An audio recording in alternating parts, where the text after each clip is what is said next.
Is it a good idea to purchase the Intel ARC B580 graphics card to play modern games in 2025? Can it deliver a reliable and pleasant experience? Let's find out. To test this, I'm using the limited edition Intel ARC B580 paired with the Ryzen 5 7600X CPU. If you're interested in any of the products featured in this video, you can find them on Amazon at the links in the description below. There is no need to spend that much money on Windows 11 Pro when you can get it much cheaper at cdkeyoffer.com. Additionally, use discount code iVadim to get 25% off and bring the total price down to $22. Furthermore, you can find Windows 10 Pro as well as Microsoft Office at much cheaper prices as well. Get yours now at the link in the description below, and don't forget to use discount code iVadim to get 25% off. Intel's XeSS set of features that includes resolution upscaling is actually available in a lot of games. Just take a look at this list. XeSS 2, over 40 games, and just regular XeSS, the previous version, is available in a lot of games. Just take a look at this massive list. Yeah, even the first version of XeSS is much better than FSR 3.1 in terms of image quality.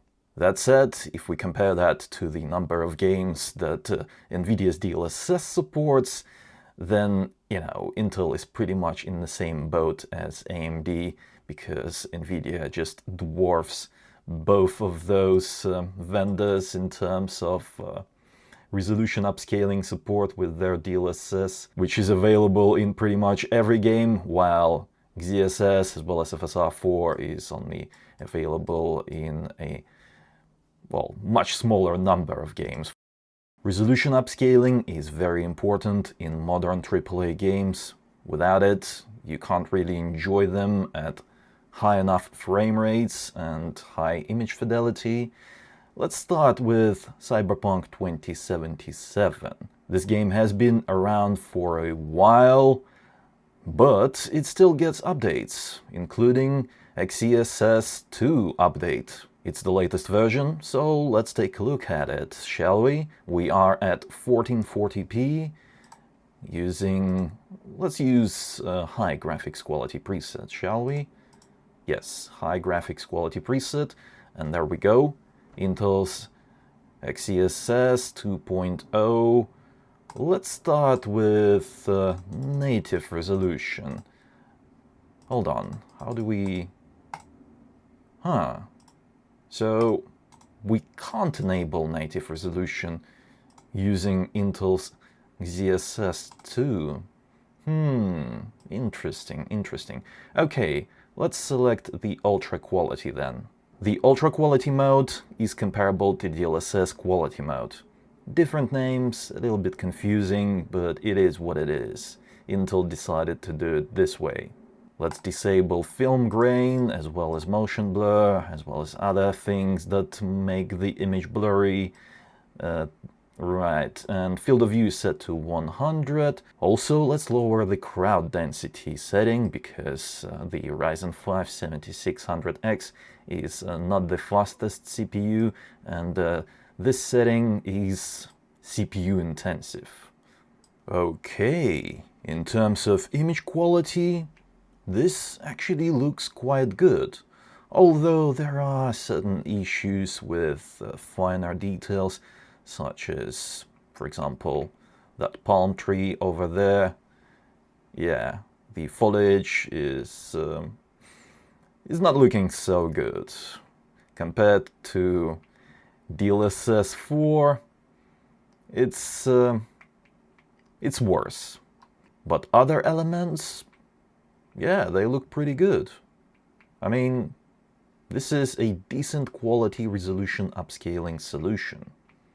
Definitely miles better than FSR 3.1, or even worse, FSR 3, which is actually FSR 2.2, just with a different name. AMD loves rebranding sometimes. XeSS 2 looks pretty good. I'm happy with the quality of this resolution upscaling. And in terms of performance, this is a nice, smooth experience. Just take a look at this. 90 plus FPS pretty much all the time, sometimes reaching above 100. And the frame rate is, well, fairly smooth. Definitely not choppier than on NVIDIA GPUs, that is for sure. And the power consumption is adequate, just above 150 watts, sometimes climbing closer to 160. It's fine, no big deal. And the ultimate test, translucent moving particles, such as those petals that are dropping off of that tree. Yeah, there is no ghosting, which is good. Because one of the most annoying things that you can have is ghosting when you enable resolution upscaling.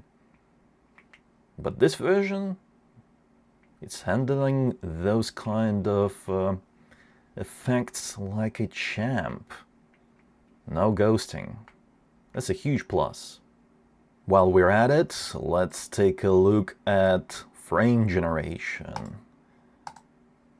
Intel's XeSS frame generation, let's apply that, and yeah, we'll have to restart the game for that.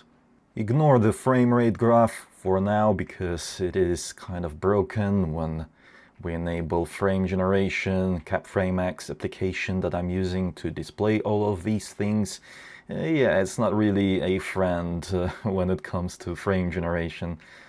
It just can't display it properly. But the FPS is displayed properly, so there is that. At least we can see what the frame rate is actually like. And I can tell you now that this is a smooth experience. Smooth, fluid experience. In terms of controls responsiveness, this feels good as well because we had a pretty high base frame rate before we enabled frame generation. And in terms of image quality, this looks adequate. I would say comparable to what we see with NVIDIA's as well as AMD's frame generation solutions. So, if you have a high refresh rate monitor, now you can actually max it out, or at least try to max it out, using Intel's XeSS frame generation on an Intel graphics card. Alright, enough of that, let's disable frame generation and let's try ray tracing next. Because that's the big question. How does the B580 handle ray tracing? Let's be reasonable and select ray traced lighting medium, but we'll turn on all of these other things. Local shadows, sun shadows, reflections, all of that has to be turned on. We want to see no less than a truly visually transformative experience out of ray tracing, right? So we have to nearly max it out. And unfortunately, it's not a 60 FPS experience. Even using resolution upscaling, nah, it's not enough. It is not enough. The B580 has enough compute power, however, it suffers from the same issues as AMD because the reflections they don't look good. They look muddy, blurry compared to what NVIDIA has. When you enable NVIDIA's ray reconstruction feature, those ray tracing effects, they become much better. They look better. Yeah, Intel still lacks the same kind of features. But to be fair, AMD lacks those features as well. AMD is working on their version of ray reconstruction. I think they're calling it ray regeneration. I'm not sure if Intel is doing the same. I assume they are doing that because why not? Ray tracing is the future, and if they want to continue making graphics cards, then it is a must. We could lower the resolution upscaling quality a little bit more. Let's select the quality mode now and see if that helps with the FPS. That improved the performance a little bit, but not nearly enough to get us to that 60 FPS experience. Although we are reaching 50 FPS in certain scenes now. So there's that. I mean, if you're okay with a 45 plus FPS experience, then there you go.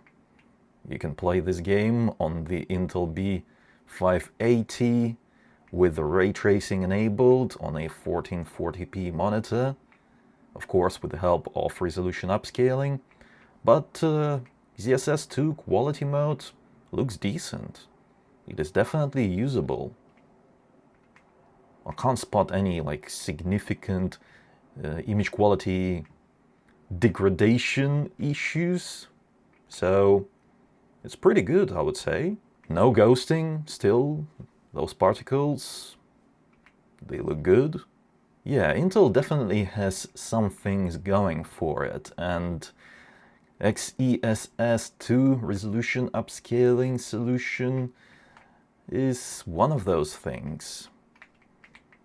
At least on the Intel GPU, it looks very nice indeed. I mean, it might not look the same on other graphics cards, such as NVIDIA and AMD, because it won't use that machine learning part of the upscaling. But on Intel GPUs, machine learning is working, and it produces good image quality. Unfortunately, not every new game supports Intel's resolution upscaling, and Come Deliverance 2 is one of those examples. Let's take a look at what we can expect from games like this. It's a new game, we are at 1440p resolution, using Ultra Graphics Quality preset, FOV is set to 100, and resolution upscaling is basically off because it doesn't have XeSS. We can actually select FSR 3.1, so we might take a look at that later. I think we will have to actually use that, but let's see this graphics configuration first, okay? Yeah, this does not look very good.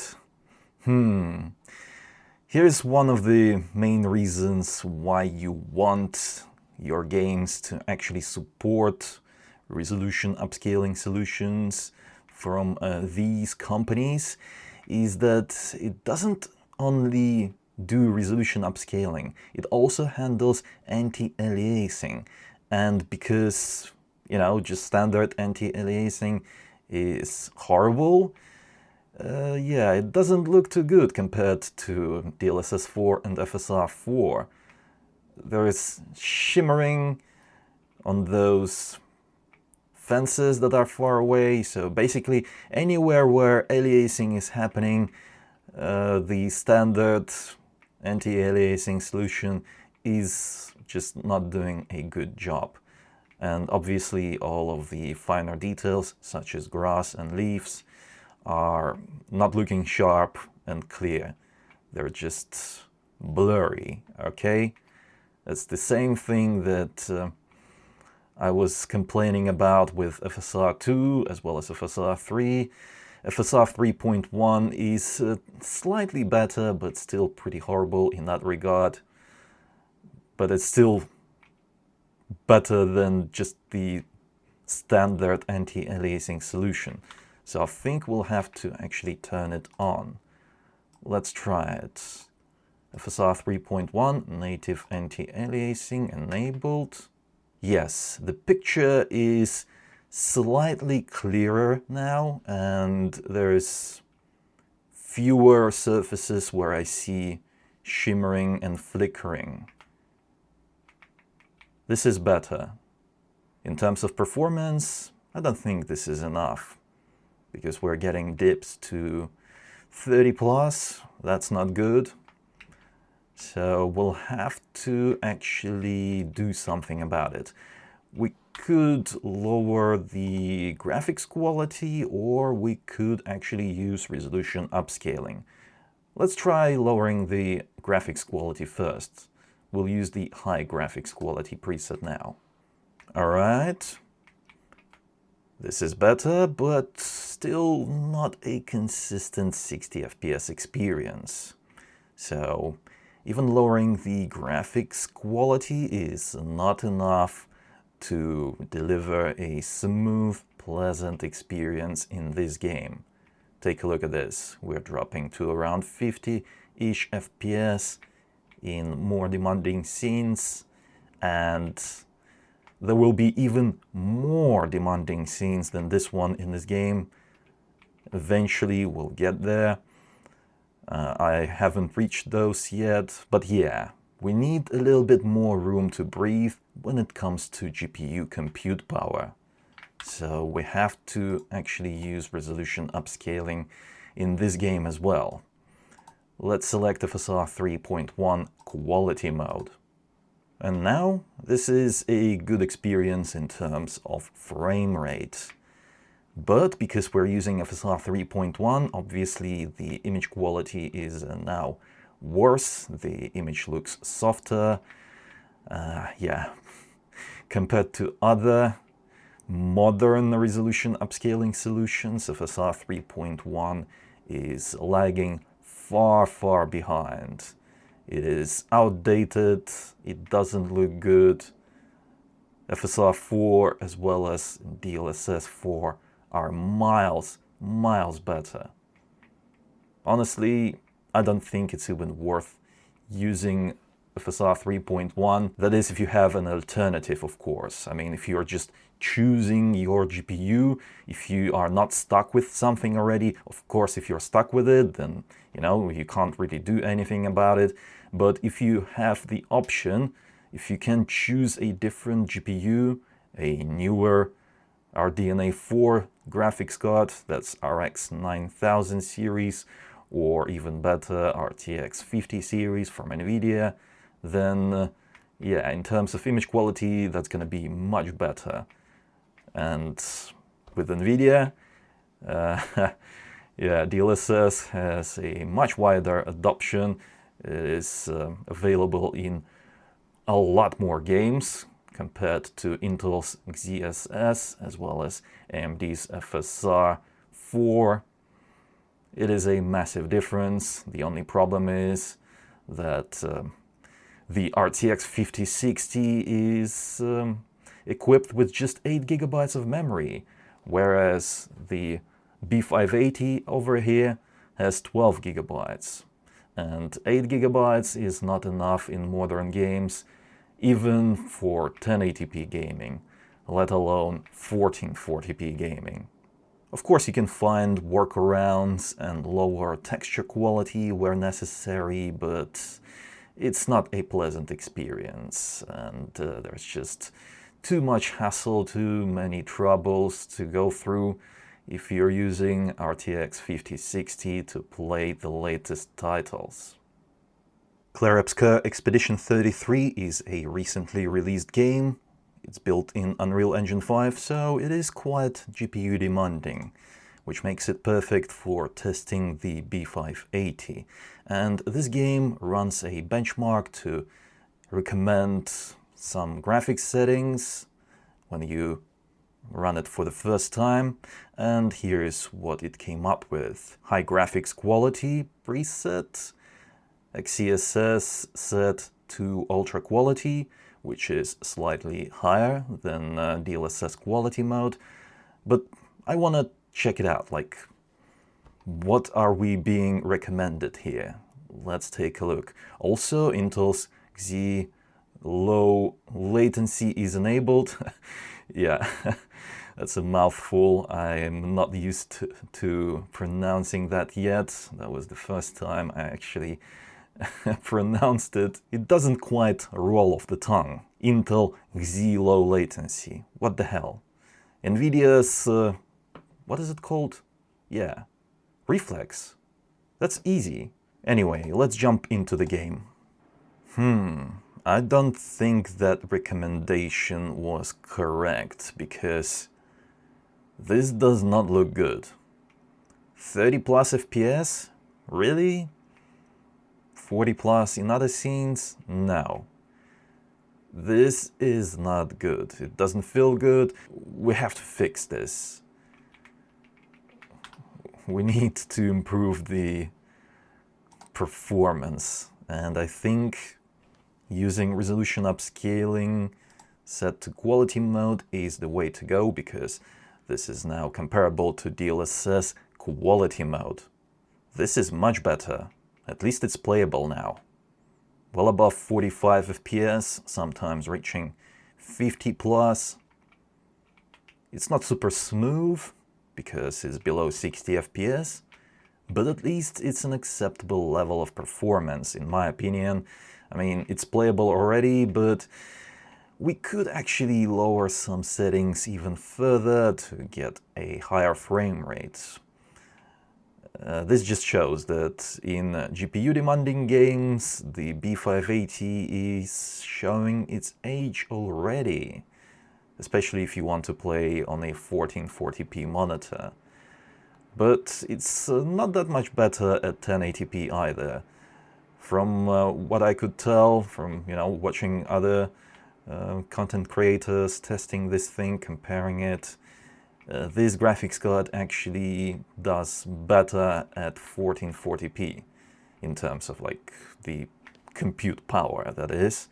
It's producing better results at 1440p resolution, and especially since we're using resolution upscaling, so we're actually rendering 960p and upscaling it to 1440p. Visually, it is a much better experience compared to native 1080p, and we're getting high frame rates as well, so it's a win-win. And as you can see, in some scenes we're even getting 60 FPS, so this is a pretty playable experience, I would say, but we can actually adjust the settings a little bit more.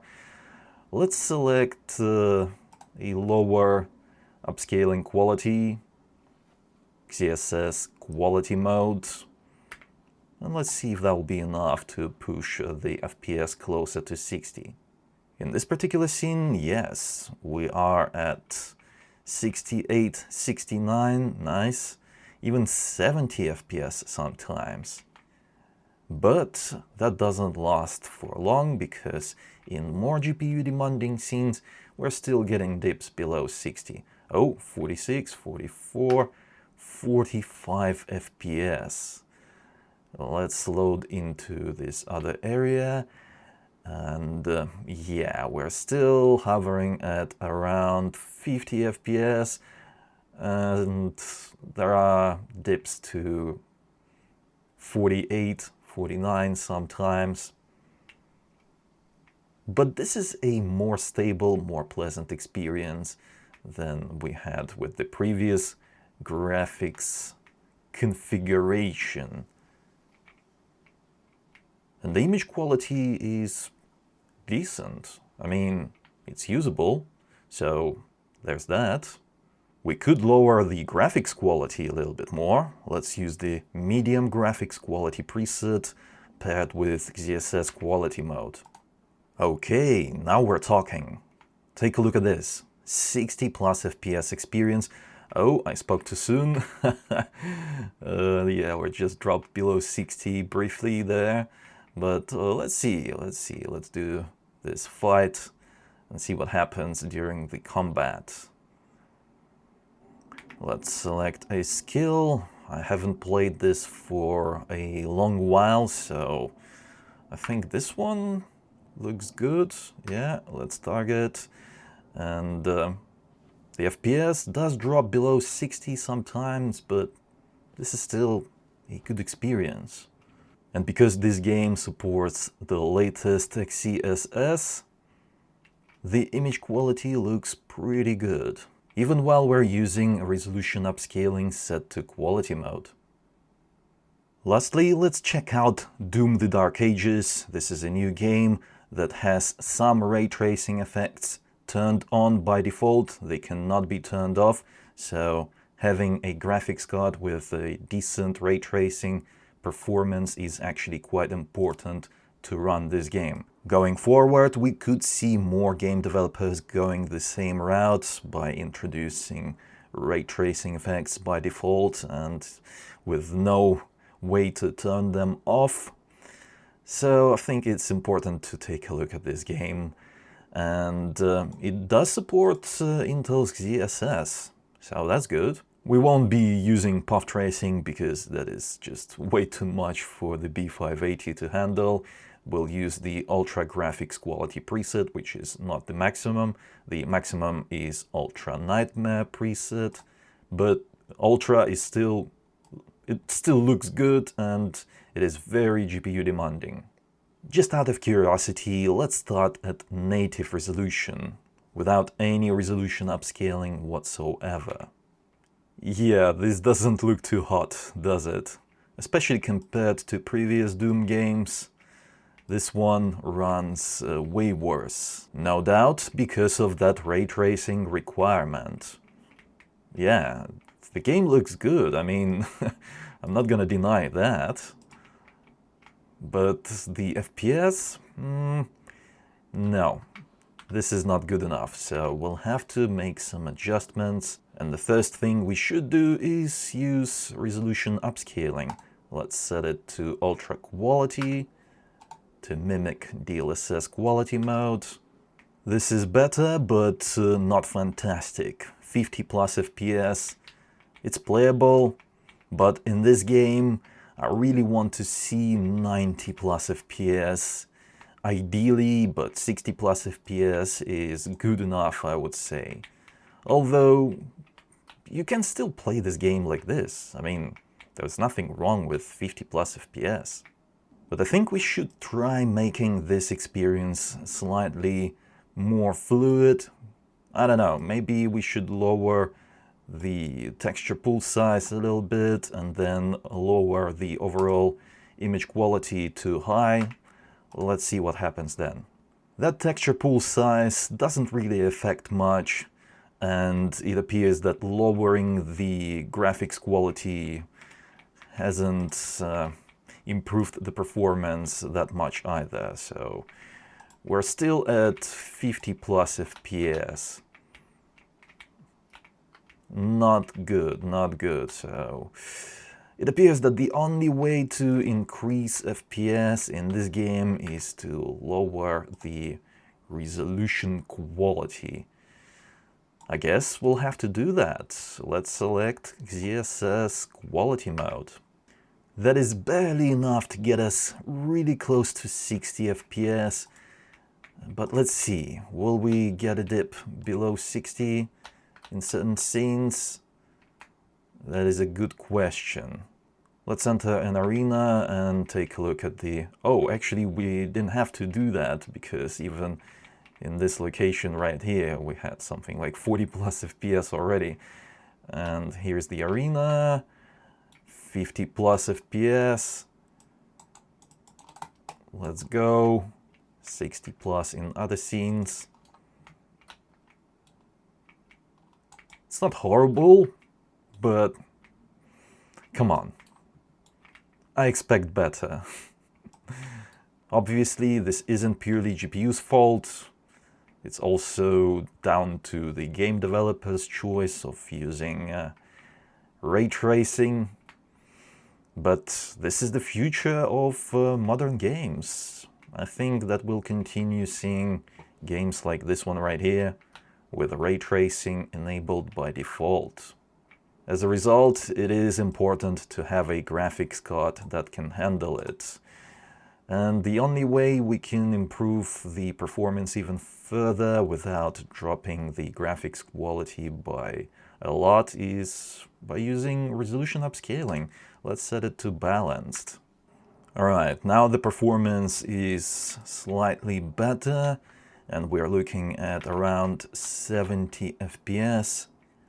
Let's go back to that GPU demanding area in the game and see what happens then, because previously it was something like 50 plus FPS. It's already better because we've seen 50 plus over there, whereas previously it was 40 plus. Let's see this arena right here, 70 to 55 FPS, 54 FPS. So we're still experiencing dips below 60 from time to time. It's not a perfectly smooth experience with these kind of fluctuations, but I mean, I can still enjoy the game. There's no issues. It's fine. Obviously, because we lowered the resolution upscaling quality by a lot, the image on the screen looks quite soft. But in terms of like visual imperfections, I can't really spot any. This game is dark and it probably conceals some of the graphics imperfections, but the overall experience so far is pretty good. In conclusion, Intel ARC B580 actually surprised me. This is actually a revisit testing of this graphics card. Initially, when it first launched, it delivered a mediocre experience, in my opinion, but now this is actually a pretty good experience that is very competitive versus AMD's graphics cards. Because Intel's XeSS resolution upscaling is available in a lot of games and it looks better than FSR 3.1. I haven't really compared it with FSR 4. I'm pretty sure that FSR 4 is slightly better in terms of overall image quality, but damn, I'm very impressed with this graphics card, especially since it offers 12 gigabytes of memory, so you don't have to worry about running out of memory anytime soon. The overall gaming experience is now reliable and enjoyable.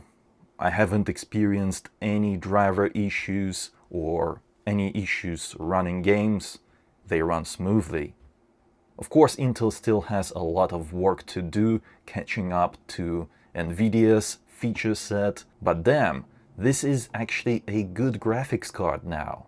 But would I choose it over the RTX 5060?